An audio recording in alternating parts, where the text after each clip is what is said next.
मेरे पीछे आप बोर्ड में एक मैप देख रहे हो। ये मैप हमारे हिमाचल प्रदेश का हुआ करता था। यानी जो हिमाचल प्रदेश जब एग्जिस्टेंस में आया तो हिमाचल प्रदेश कुछ इस तरह से दिखता था। और आज के लेक्चर में आपको यही चीज़ें बताने वाला हूँ कि हिमाचल प्रदेश जब एग्जिस्टेंस में आया तब से लेके एक स्टेट बनने तक का उसका सफ़र कैसे रहा। तो फिलहाल तो आप 12 नवंबर को हिमाचल प्रदेश में सरकार बनाने वाले हो, मगर अगर कुछ इंपॉर्टेंट पर्सनैलिटीज़ नहीं होती तो शायद आज पंजाब की सरकार बना रहे होते, क्योंकि हिमाचल भी पंजाब का ही हिस्सा होता। तो आज तो हम अपना लेक्चर 3 करने वाले हैं, जिसमें मैं आपको हिमाचल प्रदेश का एग्जिस्टेंस में आने से लेके एक स्टेट बनने तक का सफर बताने वाला हूँ। पिछले 2 लेक्चर्स में हमने हिमाचल प्रदेश की रिवर्स और माउंटेन रिजेस को कवर कर लिए, तो अगर आपने वो वीडियो नहीं देखी होगी तो डिस्क्रिप्शन में आपको लिंक मिल जाएगा। आज के लेक्चर को बिना किसी देरी के शुरू करते हैं। वैसे तो लगभग 200 सालों तक अंग्रेजों ने हम पे राज किया होता है, मगर 15 अगस्त 1947 को हम आज़ाद हो जाते हैं, यानी इंडिपेंडेंट हो जाते हैं। जो सबसे पहले मेजर चैलेंज आता है वो क्या आता है? वो आता है रियासतों को मिलाने का। वैसे हिमाचल प्रदेश में भी कई सारी रियासतें होती हैं जिनका मिलना बहुत ज़रूरी होता है अगर हिमाचल प्रदेश को एक स्टेट बनाना है। उसी दिशा में जो सबसे पहले जो कार्य किया जाता है वो किया जाता है दुर्गा सिंह के द्वारा। दुर्गा सिंह बगाट रियासत के राजा होते हैं, जो एक सोलन सेमिनार ऑर्गेनाइज करते हैं 26 जनवरी से 28 जनवरी 1948 तक। तो भारत आज़ाद कब हुआ? 15 अगस्त 1947 को। उसी के कुछ महीने बाद क्या होता है? सोलन सेमिनार 26 जनवरी से 28 जनवरी 1948 में। और इसमें जो अध्यक्ष होते हैं यानी चेयरमैन होते हैं वो होते हैं दुर्गा सिंह, जो कि बगाट रियासत के राजा होते हैं। और जो शिमला होती है, शिमला में कई सारी रियासतें होती हैं, उनके जो राजा होते हैं वो सोलन सेमिनार में पार्ट लेते हैं और वो सब डिसाइड करते हैं कि जो रियासतें हैं उन्हें मिलाना बहुत ज़रूरी है अगर हिमाचल प्रदेश को एक स्टेट बनाना है। मगर सभी राजा तो ऐसा नहीं सोचते, क्योंकि एक राजा ऐसा क्यों ही चाहेगा कि मैं अपनी ऐशो आराम की ज़िंदगी छोड़ के एक आम आदमी की तरह जीऊँ। तो इस सेमिनार में जो लीडर्स होते हैं वो डिसाइड करते हैं जो भी रियासत नहीं मानेगी हिमाचल प्रदेश में मिलने के लिए, वहाँ पर हम सत्याग्रह करेंगे उस रियासत को मिलाने के लिए। तो एक फेमस सत्याग्रह होता है जिसका नाम है सुकेत सत्याग्रह। तो सुकेत सत्याग्रह के बारे में बताने से पहले मैं आपको मैप समझा देता हूँ। इस मैप में आपको बताऊंगा कि सुकेत कहाँ पर है। तो हिमाचल प्रदेश एग्जिस्टेंस में कब आता है? 15 अप्रैल 1948 को। यहाँ पर 4 डिस्ट्रिक्ट्स होती हैं, मंडी, चंबा, सिरमौर और महासू। मैं आप मैप में आपको बताता हूँ। ये जो जगह है ये कौन सी है? ये है चंबा। तो चंबा एक डिस्ट्रिक्ट होती है। फिर है महासू, ये महासू डिस्ट्रिक्ट है। महासू डिस्ट्रिक्ट में टोटल 26 छोटी बड़ी रियासतें होती हैं, इन्हें मिला के एक डिस्ट्रिक्ट बनाते हैं जिसका नाम रखते हैं महासू। फिर है सिरमौर, ये सिरमौर डिस्ट्रिक्ट है। और ये है मंडी। तो टोटल 4 डिस्ट्रिक्ट होती है जब हिमाचल प्रदेश एग्जिस्टेंस में आता है 15 अप्रैल 1948 को। तो यहीं पर एक रियासत होती है सुकेत। तो सुकेत और मंडी को मिला के एक डिस्ट्रिक्ट बनाते हैं मंडी। तो ये जो सुकेत रियासत होती है इसका राजा मना करता है, जिनका नाम होता है लक्ष्मण सेन। तो सुकेत रियासत के जो लास्ट राजा होते हैं वो होते हैं लक्ष्मण सेन। ये मना करते हैं हिमाचल प्रदेश में मिलने के लिए। तो यहाँ पर सत्याग्रह चला जाता है, किसके लीडरशिप में? पंडित पद्मदेव। तो पंडित पद्मदेव लीडर होते हैं सत्याग्रह के, सुकेत सत्याग्रह के। और 18 फरवरी 1948 को ये क्रांतिकारियों के साथ सुकेत में एंटर करते हैं। और 25 फरवरी 1948 को सुकेत की जो कैपिटल होती है सुंदरनगर, वहाँ पहुँच जाते हैं और एक तरह से सुकेत पे कब्जा ही कर लेते हैं। तो जो राजा होते हैं लक्ष्मण सेन, उन्हें बाद में जो गवर्नमेंट ऑफ इंडिया उनकी हेल्प लेनी पड़ती है और यहाँ पर जो सुकेत रियासत है इसे बाद में हिमाचल प्रदेश में मिला दिया जाता है। तो ऐसे ही कई सारे सत्याग्रह होते हैं, जैसे चंबा के जो राजा होते हैं वहाँ पर भी सत्याग्रह करते हैं, फिर चंबा को हिमाचल प्रदेश में मिलाते हैं। तो टोटल जो रियासतें हिमाचल प्रदेश में मिलाई जाती है वो आपसे एग्जाम में पूछ सकते हैं कि टोटल कितनी रियासतों को मिला के हिमाचल प्रदेश का बनाया गया। यानी जो 15 अप्रैल 1948 को ये हिमाचल प्रदेश का मैप है, तो ये कितनी रियासतों से मिलके बना है? तो पहली तो मंडी में 2 रियासत होती है, यानी मंडी डिस्ट्रिक्ट को 2 रियासतों से बनाते हैं, मंडी और सुकेत। फिर होगी चंबा, सिरमौर। तो टोटल 4 रियासतें ये होगी। और महासू में टोटल कितनी रियासतें थी? 26, यानी 26 छोटी मोटी रियासतों को मिला के महासू डिस्ट्रिक्ट को बनाया जाता है। तो टोटल रियासतें होती है मंडी, सुकेत 2, तीसरी चंबा, चौथी सिरमौर और फिर 26 महासू की, यानी टोटल 30 रियासतें। तो 30 रियासतों को मिला के हिमाचल प्रदेश को बनाया जाता है 15 अप्रैल 1948 को। तो 1948 को 15 अप्रैल 1948 को हिमाचल प्रदेश को चीफ कमिश्नर प्रोविंस बनाया जाता है। तो चीफ कमिश्नर प्रोविंस बनाया जाता है और यहाँ पर जो पहले चीफ कमिश्नर होते हैं वो कौन होते हैं? एनसी मेहता। तो ये नाम आपने याद रखना है क्योंकि एग्जाम में आपसे पूछ सकते हैं। वैसे तो ये topic he exam point of view से बहुत इंपॉर्टेंट है, कई सारे क्वेश्चन इससे बनते हैं, मगर अगर एग्जाम की तैयारी नहीं भी कर रहे तब भी आपको पता होना चाहिए, क्योंकि आप हिमाचल प्रदेश में रहते हैं तो इसकी एग्जिस्टेंस के बारे में पता होना चाहिए कि हिमाचल प्रदेश कैसे बना, एक स्टेट बनने तक उसका सफ़र कैसे रहा, किन किन लोगों ने बहुत इंपॉर्टेंट रोल इसमें अदा किया था, तो वो सारी चीज़ें आपको पता होनी चाहिए। तो मैं आपको हर एक चीज़ डिटेल में बताने वाला हूँ, इस वीडियो को लास्ट तक ज़रूर देखना। आपके बहुत सारे डाउट आज क्लियर होने वाले हैं और कई सारे नए नाम आपको पता लगने वाले हैं। तो जहाँ तक मैंने आपको बताया, इसमें भी 15 अप्रैल 1948 को हिमाचल प्रदेश को चीफ कमिश्नर प्रोविंस बनाया गया। तो पहले चीफ कमिश्नर कौन थे? NC मेहता। तो यहाँ लिख देता हूँ मैं, फर्स्ट थे ये चीफ कमिश्नर। और डिप्टी चीफ कमिश्नर कौन थे? वो थे ई पेंड्रल मून। तो दोनों ही नाम में आपने याद रखना है। पहले चीफ कमिश्नर थे NC मेहता और डिप्टी चीफ कमिश्नर कौन थे? वो थे ई पेंड्रल मून। बाद में जो डिप्टी चीफ कमिश्नर होते हैं ये क्या बन जाते हैं? ये सेकंड चीफ कमिश्नर बन जाते हैं। और थर्ड कौन बनते हैं? थर्ड होते भगवान शाह। ये लास्ट चीफ कमिश्नर ही होते हैं, क्योंकि 1951 के बाद हिमाचल प्रदेश को एक पार्ट सी स्टेट बना दिया जाता है। तो टोटल यहाँ पर कितने चीफ कमिश्नर रहे? 3 चीफ कमिश्नर रहते हैं। पहले बनते हैं NC मेहता, दूसरे बनते हैं ई पेंड्रल मून, तीसरे बनते हैं भगवान शाह। तो ये तीनों नाम आपके लिए इंपॉर्टेंट है एग्जाम पॉइंट ऑफ व्यू से। और जब हिमाचल प्रदेश एग्जिस्टेंस में आता है तब यहाँ का जो एरिया होता है वो कितना होता है? 27,108 स्क्वायर किलोमीटर। और टोटल पॉपुलेशन होती है 9,35,000। तहसीलें कितनी होती है? 24 तहसील होती है और 2 सब तहसील। 2 सब तहसील कौन सी होती है? पांगी और भरमौर, जो कि चंबा का पार्ट होती है। तो ये सब चीज़ें आपको पता होनी चाहिए। एक चीज़ और मैं आपको बताता हूँ, हिमाचल प्रदेश में एक रियासत और होती है जिसका नाम होता है बिलासपुर। तो जो बिलासपुर होती है, इसके जो राजा होते हैं उनका नाम होता है आनंद चंद। तो आनंद चंद क्या बोलते हैं कि हिमाचल प्रदेश में नहीं मिलना चाहते, ये मना कर देते कि मुझे अलग ही स्टेट बना दो, हम हिमाचल प्रदेश में नहीं मिलेंगे। तो इसके लिए यहाँ पर भी सत्याग्रह होते हैं, लोग सत्याग्रह करते हैं। मगर जो बिलासपुर के राजा होते हैं आनंद चंद, तो वो क्या करते हैं? उन सभी सत्याग्रह को दबा देते हैं। और जो गवर्नमेंट ऑफ इंडिया वो ज़्यादा इंटरफेयर नहीं करती, क्योंकि बिलासपुर में एक इंपॉर्टेंट डैम बन रहा होता है, भाखड़ा डैम, जिस वजह से जो गवर्नमेंट ऑफ इंडिया वो इसमें ज़्यादा इंटरफेयर नहीं करती। तो 15 अगस्त 1948 को हिमाचल प्रदेश में जो ये बिलासपुर है, बिलासपुर को अलग ही चीफ कमिश्नर प्रोविंस बना दिया जाता है। जैसे Himachal Pradesh chief commissioner province था, वैसे बिलासपुर भी अलग एक स्टेट ही बोल दो तो चीफ कमिश्नर प्रोविंस बन जाता है। और यहाँ के जो पहले चीफ कमिश्नर होते हैं वो कौन होते हैं? आनंद चंद। जो राजा होते हैं उन्हीं को जो है वो चीफ कमिश्नर बना देते हैं। तो चीफ कमिश्नर से आप क्या समझे? चीफ कमिश्नर से एक तरह से आप चीफ मिनिस्टर बोल दो या राजा ही बोल दो, क्योंकि जो चीफ कमिश्नर होगा वो एक तरह से राजा ही है। उसकी अनुमति के बिना कोई भी काम नहीं होगा उस जगह में, यानी कोई डेवलपमेंट प्रोजेक्ट नहीं चला सकते, कोई वेलफेयर स्कीम नहीं चला सकते। तो एक तरह से राजा ही है। तो जो आनंद चंद है उसको चीफ कमिश्नर बना दिया जाता है, जो बिलासपुर है उसका। और बाद में लोग हैं वो क्या करते हैं? वो बहुत प्रोटेस्ट करते हैं कि आपने राजा को ही बना दिया एक तरह से चीफ कमिश्नर, तो रूल तो वही कर रहा है एक तरह से। तो यहाँ पे एक डिप्टी चीफ कमिश्नर होते हैं, उनका नाम होता है श्री चंद छाबरा। तो बाद में लोगों के प्रोटेस्ट करने के बाद जो यहाँ के चीफ कमिश्नर है बिलासपुर के, वो कौन बनते हैं? श्री चंद छाबरा। तो पहले तो आनंद चंद होते हैं, बाद में श्री चंद छाबरा को बना दिया जाता है। फिर एक नालागढ़ है, ये नालागढ़ भी हिमाचल का ही पार्ट था। मन नालागढ़ पंजाब में मिल जाती है। क्यों मिल जाती है? क्योंकि यहाँ के जो राजा हैं सुरेंद्र सिंह, तो सुरेंद्र सिंह के बहुत अच्छे रिलेशन होते हैं महाराजा ऑफ पटियाला यदविंदर सिंह के साथ। तो वो क्या करते हैं? वो अपनी जो रियासत है उसे पंजाब में मिला देते हैं। नालागढ़ को पुराने समय में क्या बोलते थे? हिंडूर भी बोलते थे। तो जो नालागढ़ रियासत है ये क्या करती है? पंजाब में मिल जाती है। ये एरिया आप जो देख रहे हैं ये है पंजाब। तो ये सारा जो एरिया यहाँ पर आप देख रहे हैं ये पंजाब ही है। तो यहाँ पर जो नालागढ़ रियासत होती है वो क्या करती है? वो पंजाब में मिल जाती है, क्योंकि वहाँ के राजा सुरेंद्र सिंह के बहुत अच्छे रिलेशन होते हैं महाराजा पटियाला यदवेंद्र सिंह के साथ। मगर जो जनता होती है वो ऐसा नहीं चाहती, मगर जनता के फैसले का राजा कोई भी वो नहीं करता। राजा कहता है कि नहीं, हमें तो पंजाब में मिला, मेरे अच्छे रिलेशन है। तो जो नालागढ़ है वो पंजाब में मिल जाता है, वो हिमाचल का पार्ट नहीं होता जब हिमाचल एग्जिस्टेंस में आता है। तो ये सब कुछ इंपॉर्टेंट चीज़ें जो आपको 1948 से 1951 तक पता होनी चाहिए। अब हम इसके आगे का सफ़र देखेंगे, यानी 1951 से 1956 तक का, जब हिमाचल प्रदेश एक पार्ट सी स्टेट था।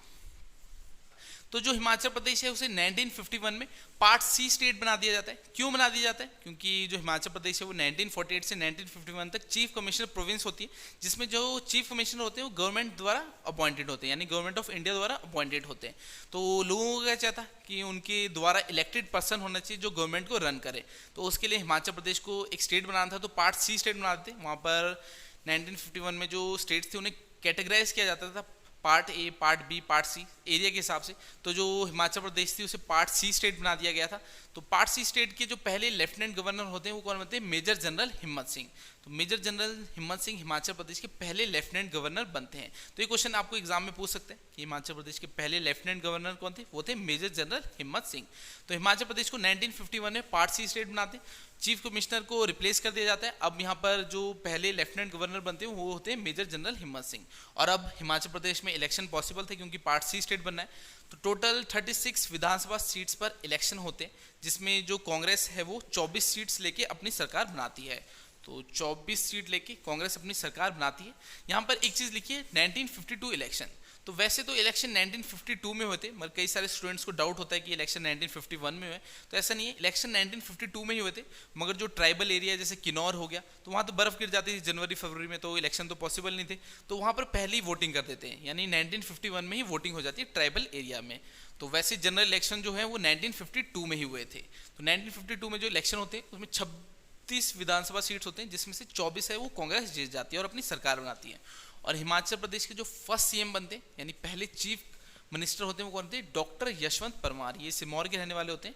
तो पहले जो सीएम बनते हैं हिमाचल प्रदेश के, उनका नाम है डॉक्टर यशवंत परमार। और पहले चीफ सेक्रेटरी वो होते हैं KL मेहता। तो कंफ्यूज नहीं होना है NC मेहता और KL मेहता में। NC मेहता क्या होते हैं? वो चीफ कमिश्नर होते हैं हिमाचल प्रदेश के पहले, और ये KL मेहता के चीफ सेक्रेटरी हिमाचल प्रदेश के पहले। तो हिमाचल प्रदेश के फर्स्ट चीफ सेक्रेटरी हैं KL मेहता। एक बार आपको स्टार्टिंग से बताता हूँ, जो पार्ट सी स्टेट है हिमाचल प्रदेश वो 1951 में बनती है, और पहले लेफ्टिनेंट गवर्नर मेजर जनरल हिम्मत सिंह। टोटल 36 विधानसभा सीट्स में इलेक्शन होते हैं, जिसमें से 24 कांग्रेस जीतती है और अपनी सरकार बनाती है। पहले सीएम बनते हैं डॉक्टर यशवंत परमार, और पहले जो चीफ सेक्रेटरी होते हैं वो होते हैं KL मेहता। अब हम बिलासपुर की बात करते हैं। जो बिलासपुर है वो हिमाचल प्रदेश में मर्ज कब होती है? 1 जुलाई 1954 को। तो पहले आपने देखा था जो बिलासपुर के राजा थे आनंद चंद, वो मिलने से मना कर देते हैं, मगर बाद में गवर्नमेंट ऑफ इंडिया उन्हें प्रेशराइज करती है और लास्ट में वो माने जाते हैं। तो ये डेट आपने याद रखनी है, 1 जुलाई 1954। तो 1 जुलाई 1954 को बिलासपुर हिमाचल प्रदेश में मिल जाता है। कौन सी डिस्ट्रिक्ट? 5th district. पहले हिमाचल प्रदेश में 4 डिस्ट्रिक्ट थी, चंबा, मंडी, माहसू और सिरमौर। अब हिमाचल प्रदेश में 5th डिस्ट्रिक्ट मिलती है 1 जुलाई 1954 को। वो कौन सी है? बिलासपुर। एरिया थोड़ा बढ़ जाएगा क्योंकि नई डिस्ट्रिक्ट ऐड हुई है।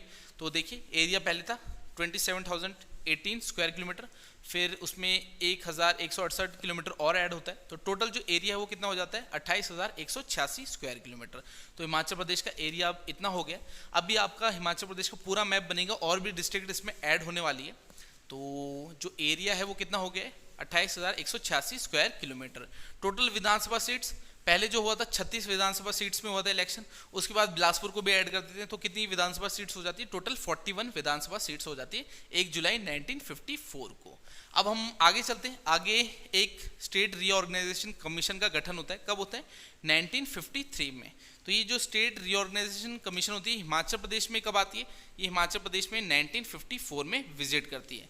इसमें टोटल 3 मेंबर्स होते हैं। इन तीनों मेंबर्स के नाम आपको पता होने चाहिए। तो पहले जो मेंबर है सईद फैजल अली, ये चेयरमैन भी होते हैं। दूसरे हैं HN कुंजरो और तीसरे हैं KM पानीकर। तो 3 मेंबर होते हैं इसमें, एक चेयरमैन होते हैं और 2 मेंबर। स्टेट रीऑर्गेनाइजेशन कमीशन जो 1953 में जिसका गठन किया गया था, 1954 में हिमाचल प्रदेश में विजिट करती है। इसमें टोटल एक चेयरमैन होते हैं और 2 मेंबर होते हैं। चेयरमैन है सईद फैजल अली और मेंबर है HN कुंजरो और KM पानीकर।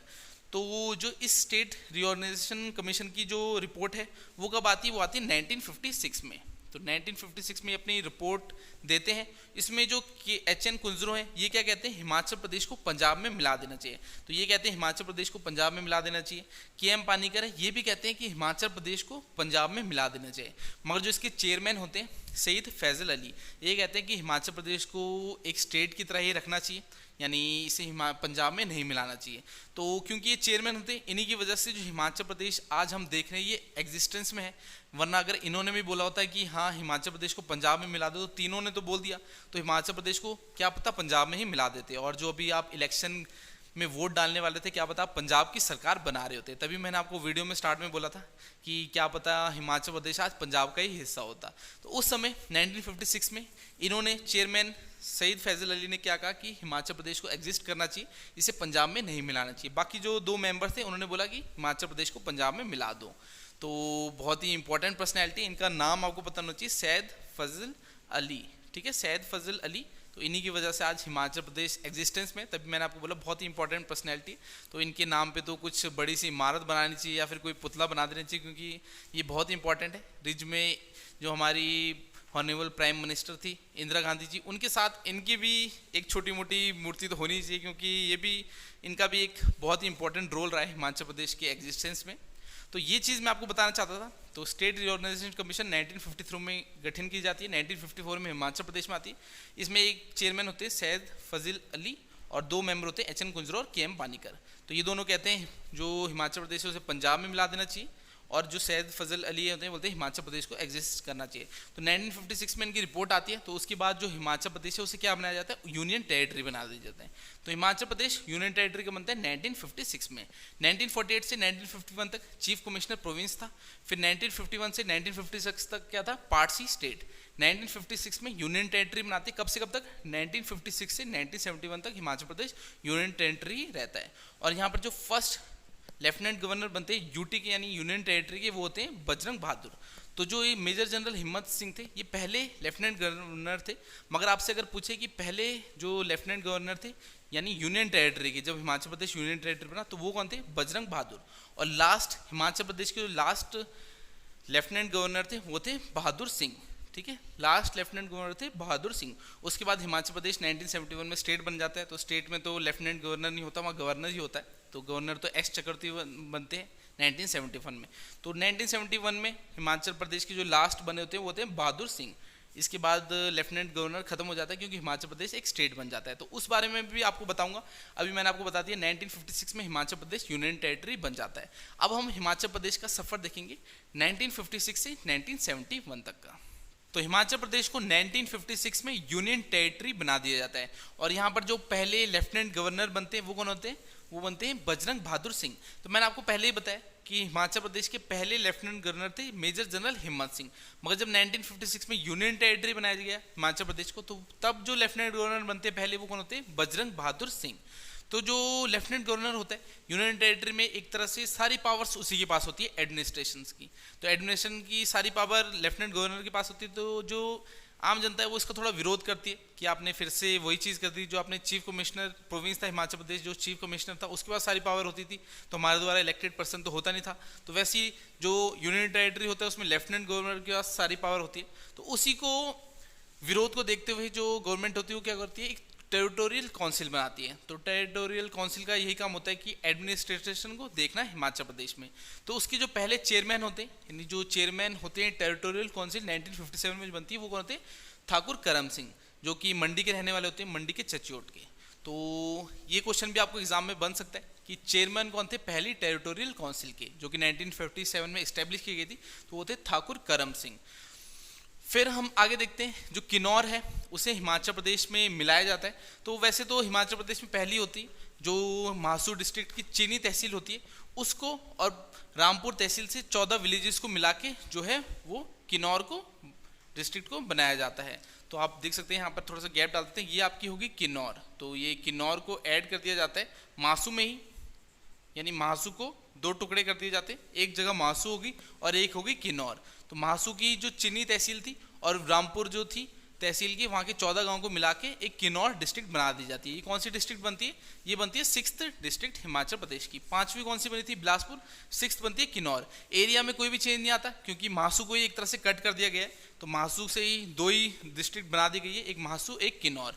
तो जो किन्नौर डिस्ट्रिक्ट होती है उसमें टोटल 3 तहसीलें होती है, निचर, कल्पा और सांगला, 3 डिस्ट्रिक्ट होती है। अब हम आगे देखते हैं जो ये टेरिटोरियल काउंसिल बनाई गई थी ये भी एक तरह से फेक ही टाइप की थी, क्योंकि ये भी एडमिनिस्ट्रेशन की जो सारी पावर थी वो फिर से जो लेफ्टिनेंट गवर्नर था उसी के पास थी। तो लोग इसका विरोध करते हैं। तो आखिर में जो विधानसभा है उसे वापस गठित करना पड़ता है हिमाचल प्रदेश में। तो 1963 में हिमाचल प्रदेश में फिर से विधानसभा गठित की जाती है और फिर से इलेक्शन कराए जाते हैं। तो जो दूसरी बार जो सीएम बनते हैं वो कौन बनते हैं, डॉक्टर यशवंत परमार। तो पहली बार भी यही बने थे, दूसरी बार भी 1963 में डॉक्टर यशवंत परमार जो कि कांग्रेस के से होते हैं वो सीएम बनते हैं हिमाचल प्रदेश के। फिर उसके बाद क्या होता है, एक पंजाब स्टेट रीऑर्गेनाइजेशन कमीशन बनाई जाती है 1965 में, जिसे हुकुम सिंह कमेटी भी कहा जाता है। तो हुकुम सिंह होते हैं वो इसके चेयरमैन होते हैं, इसी वजह से इसे हुकुम सिंह कमेटी भी कहा जाता है। तो ये बहुत ही इंपॉर्टेंट है, कमेटी है, क्योंकि इसी की वजह से जो हम आज विशाल हिमाचल देख रहे हैं वो बना होता है। तो इसके बाद कोई भी चेंजेस नहीं आती हिमाचल प्रदेश में, जो इस टाइम जो डिस्ट्रिक्ट ऐड की जाती है वही आज तक रहती है, यानी आप अभी तक वो एरिया देखोगे। जैसे कि मैं आपको डिटेल में बताता हूँ, 1 नवंबर 1966 को हिमाचल प्रदेश में इस जो रीऑर्गेनाइजेशन कमीशन थी ये बनाई गई थी। इसकी वजह से जो डिस्ट्रिक्ट्स मिलाई गई थी वो कौन सी थी, कांगड़ा, कुल्लू, लाहौल स्पीति और शिमला, यानी 4 डिस्ट्रिक्ट्स हिमाचल प्रदेश में मिलाई गई थी। 6 तो आप पहले ही देख रहे हैं, 4 डिस्ट्रिक्ट्स और मिला गई, टोटल कितनी होगी, 10 डिस्ट्रिक्ट हो गई है। तो कांगड़ा, कुल्लू, लाहौल स्पीति और शिमला ये चारों डिस्ट्रिक्ट पहले पंजाब में होती है। पंजाब से 1 नवंबर 1966, ये डेट आपने याद रखनी है, 1 नवंबर 1966 को हिमाचल प्रदेश में मिला दी जाती है। और हिमाचल प्रदेश का जो एरिया है वो कितना हो जाता है, 55,673 स्क्वायर किलोमीटर, जो आप अभी तक एरिया देख रहे हो। इसके बाद कोई भी चेंज नहीं आया, यानी 1 नवंबर 1966 को जब ये जगहें मिला दी थी हिमाचल प्रदेश में, उसमें ये टोटल एरिया बना था और आज तक ये एरिया चेंज नहीं हुआ है। फिर उसके बाद 1972 में थोड़ी डिस्ट्रिक्ट्स को चेंज किया गया था, वो मैं आपको आगे बताता हूँ। तो 1 नवंबर 1966 को हिमाचल प्रदेश में कांगड़ा, कुल्लू, लाहौल स्पीति और शिमला ये 4 डिस्ट्रिक्ट मिलाई जाती है। और डिस्ट्रिक्ट अंबाला से, पंजाब की जो अंबाला डिस्ट्रिक्ट थी वहाँ से नालागढ़ को मिलाया जाता है हिमाचल प्रदेश में। जो ये नालागढ़ होती है क्या होती है, ये शिमला की एक तहसील बनती है, तो शिमला को हिमाचल प्रदेश में मिलाते हैं, उसी की तहसील बना देते हैं नालागढ़ को। तो आपको एग्जाम में क्वेश्चन आ सकता है कि अंबाला से कौन सी जगह हिमाचल प्रदेश में मिलाई गई, तो नालागढ़, या फिर नालागढ़ कौन सी डिस्ट्रिक्ट से मिलाई गई, तो ये मिलाई गई थी पंजाब की अंबाला से। गुरदासपुर से कौन सी मिलाई गई थी, डलहौजी, जो कि चंबा का पार्ट होती है। और जो होशियारपुर होती है वहाँ से ऊना, अम्ब, संतोखगढ़ और लोहारा, ये जो जगहें हिमाचल प्रदेश में मिलाई जाती हैं। तो ये चीज़ें आपको याद रखनी है। 1966 1 नवंबर 1966 को 4 डिस्ट्रिक्ट हिमाचल प्रदेश में मिलाई गई थी। टोटल डिस्ट्रिक्ट हो गई 10, 6 पहले थे, 4 अब मिला दी, 10 हो गई। एरिया हो गया 55,673। और फिर उसके बाद 1966 के बाद 1967 में इलेक्शंस होते हैं हिमाचल प्रदेश में, और थर्ड टाइम जो सीएम बनते हैं वो कौन बनते हैं, डॉक्टर यशवंत परमार। तो फर्स्ट सीएम भी वही बने थे, डॉक्टर यशवंत परमार। फिर 1963 में इलेक्शन होते हैं, तब भी यशवंत परमार बनते हैं, और 1967 के इलेक्शन में भी doctor Yashwant Parmar third time CM बनते हैं हिमाचल प्रदेश के। अब हम हिमाचल प्रदेश का मैप देखते हैं, क्योंकि 4 डिस्ट्रिक्ट और मिला दी गई है, तो ये मैप जो है टोटली चेंज हो जाएगा।